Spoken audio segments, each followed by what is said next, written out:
کیا آپ جانتے ہیں کہ محرم الحرام کے آخری دنوں میں بعض ایسی غلطیاں بھی ہو جاتی ہیں جن کا احساس ہمیں اس وقت نہیں ہوتا، لیکن یہی غلطیاں ہمیں اللہ تعالیٰ سے دور کر دیتی ہیں۔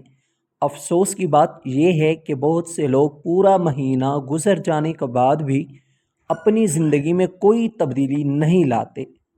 اگر آج محرم الحرام ختم ہو جائے تو کیا ہم اطمینان سے کہہ سکتے ہیں کہ ہم نے اس مبارک مہینے کا حق ادا کیا؟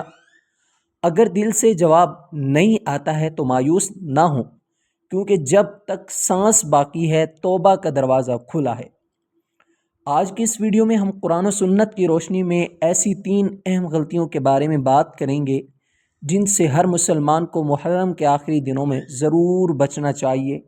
اگر آپ ان غلطیوں سے بچ گئے تو انشاءاللہ تعالیٰ آپ نہ صرف محرم بلکہ اپنی پوری زندگی کو بہتر بنانے کی طرف ایک اہم قدم اٹھا لیں گے۔ اسی لیے ویڈیو کو آخر تک ضرور دیکھیے گا، کیونکہ تیسری غلطی وہ ہے جو بہت سے لوگ انجانے میں کر بیٹھتے ہیں۔ السلام علیکم ورحمۃ اللہ وبرکاتہ۔ میرے پیارے بھائیوں اور بہنوں، اللہ تعالیٰ کا بے حد شکر ہے کہ اس نے ہمیں محرم الحرام کے یہ بابرکت دن عطا فرمائے۔ محرم الحرام اسلام کے ہر نیا سال اپنے اعمال کا جائزہ لینے، اپنے رب کی طرف رجوع کرنے اور اپنی زندگی کو بہتر بنانے کا ایک نیا موقع ہے۔ لیکن افسوس کی بہت سے لوگ اس مہینے کو بھی عام دنوں کی طرح گزار دیتے ہیں۔ پہلی اور سب سے بڑی غلطی عبادت میں غفلت ہے۔ محرم الحرام کے آغاز میں کچھ لوگ جوش و جذبے سے عبادت کرتے ہیں، لیکن چند دن بعد نماز میں سستی، قرآن کی تلاوت میں کمی، ذکر اور دعا سے غفلت شروع ہو جاتی ہے۔ حالانکہ ایک مومن کی پہچان یہ ہے کہ وہ صرف مخصوص دنوں میں نہیں بلکہ ہمیشہ اللہ تعالیٰ کی اطاعت میں رہنے کی کوشش کرتا ہے۔ اگر آپ نے محرم میں نمازوں کی پابندی شروع کی ہے تو اسے محرم کے بعد بھی جاری رکھیے۔ اگر آپ نے قرآن کریم کی تلاوت شروع کی ہے تو اسے اپنی روزانہ کی عادت بنا لیجیے۔ اگر آپ نے استغفار اور درود شریف کو معمول بنایا تو اسے کبھی نہ چھوڑیں۔ یاد رکھیں، اللہ تعالیٰ کو وہ عمل زیادہ پسند ہے جو اخلاص کے ساتھ مسلسل کیا جائے، چاہے وہ مقدار میں کمی کیوں نہ ہو۔ دوستو، دنیا کی مصروفیات کبھی ختم نہیں ہوگی، لیکن اگر ہم ہر وقت یہی کہتے رہیں کہ وقت نہیں ملا تو ایک دن زندگی ہی ختم ہو جائے گی۔ اسی لیے آج ہی فیصلہ کریں گے دن کا کچھ وقت صرف اللہ تعالیٰ کے لیے مخصوص کریں۔ نماز وقت پر ادا کریں، چند آیات قرآن کریم کی پڑھیں، استغفار کریں، درود پاک پڑھیں اور اللہ تبارک و تعالی سے اپنے دل کی بات کریں۔ یہی وہ سرمایہ ہے جو آخرت میں ہمارے کام آئے گا۔ دوسری بڑی غلطی توبہ میں دیر کرنا اور گناہوں میں قائم رہنا۔ بہت سے لوگ یہ سوچتے ہیں کہ ابھی عمر پڑی ہے، بعد میں توبہ کر لیں گے، بعد میں نماز شروع کریں گے، بعد میں اپنی زندگی بدل لیں گے، لیکن کسی کو معلوم نہیں کہ اگلا لمحہ بھی نصیب ہوگا یا نہیں۔ اس لیے قرآن و سنت ہمیں یہی سکھاتے ہیں کہ جب بھی گناہ ہو جائے تو فوراً اللہ تعالیٰ کی طرف رجوع کریں۔ استغفار صرف زبان سے استغفر اللہ کہنے کا نام نہیں، بلکہ دل سے ندامت محسوس کرنا، گناہ چھوڑنے کا پختہ ارادہ کرنا اور دوبارہ اس کی طرف نہ لوٹنے کی کوشش کرنا بھی توبہ کا حصہ ہے۔ اللہ تعالیٰ کی رحمت بہت وسیع ہے، وہ اپنے بندے کی سچی توبہ کو پسند فرماتا ہے۔ اسی لیے محرم الحرام کے آخری دنوں کو اپنی زندگی کی نئی شروعات بنا لیجیے۔ اگر کسی کا حق مارا ہے تو واپس کر دیجیے، اگر کسی سے ناراضگی ہے تو صلح کیجیے، اگر والدین ناراض ہیں تو انہیں راضی کیجیے، کیونکہ یہی وہ اعمال ہیں جو انسان کو اللہ تعالیٰ کے قریب لے جاتے ہیں۔ اور پیارے بھائیوں اور بہنوں، اب آتے ہیں تیسری اور نہایت اہم غلطی کی طرف، اور وہ ہے دین کے بارے میں غیر مستند باتیں آگے پھیلانا، دوسروں کے بارے میں بدگمانی کرنا اور اختلافات کو ہوا دینا۔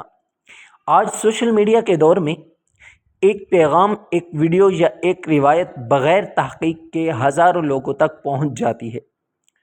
ایک مومن کی ذمہ داری ہے کہ وہ دین کے معاملے میں ہمیشہ احتیاط کرے، جو بات قرآن کریم اور صحیح سنت سے ثابت اسی پر عمل کرے اور اسی کو آگے پہنچائے۔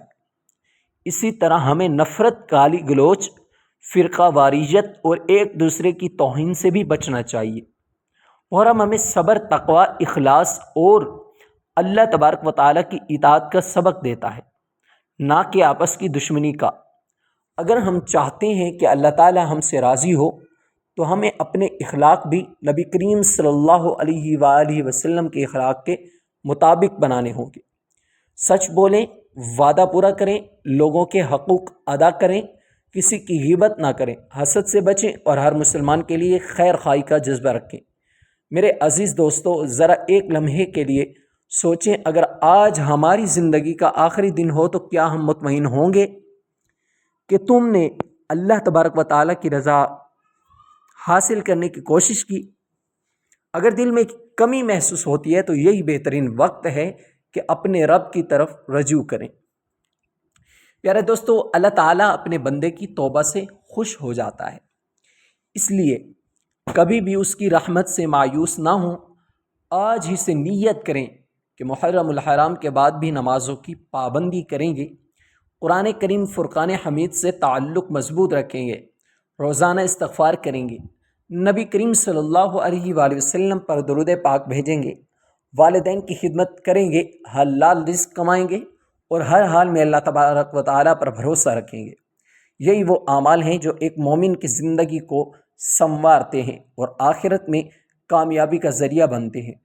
اللہ تبارک و تعالیٰ سے دعا ہے کہ وہ ہمارے تمام صغیرہ و کبیرہ گناہوں کو معاف فرمائے، ہمارے دلوں کو ایمان کی روشنی سے بھر دے، ہمیں نیک اعمال کی توفیق عطا فرمائے، ہماری توبہ قبول فرمائے، ہمارے والدین پر اپنی بے شمار رحمتیں نازل فرمائے، ہمارے گھروں میں محبت، سکون اور برکت عطا فرمائے، ہمارے رزق میں وسعت دے، بیماروں کو شفا عطا فرمائے، مرحومین کی مغفرت فرمائے اور پوری امت مسلمہ کو اتحاد، امن اور سلامتی نصیب فرمائے، آمین یا رب العالمین۔ اگر آپ نے یہ ویڈیو آخر تک دیکھی ہے تو کمنٹ میں استغفر اللہ و اتوب الیہ ضرور لکھیں تاکہ ہمیں بھی معلوم ہو کہ آپ آخر تک ہمارے ساتھ رہے۔ اگر آپ چاہتے ہیں کہ ایسی ہی مستند اسلامی ویڈیوز، دعائیں، وظائف اور ایمان افروز پیغامات آپ تک مسلسل پہنچتے رہیں تو اس ویڈیو کو لائک کریں، اپنے دوستوں اور اہل خانہ کے ساتھ ضرور شیئر کریں، اور اگر ابھی تک آپ نے ہمارے چینل قرآن کہانی آفیشیل، اب نام بدل گیا ہے توحیدی وظائف 1 کو سبسکرائب نہیں کیا تو ابھی سبسکرائب کریں اور بیل آئیکن کو دبا دیں تاکہ ہماری ہر نئی ویڈیو آنے والی سب سے پہلے آپ تک پہنچ سکے۔ اللہ تعالی ہم سب کا حامی و ناصر ہو۔ السلام علیکم ورحمۃ اللہ وبرکاتہ۔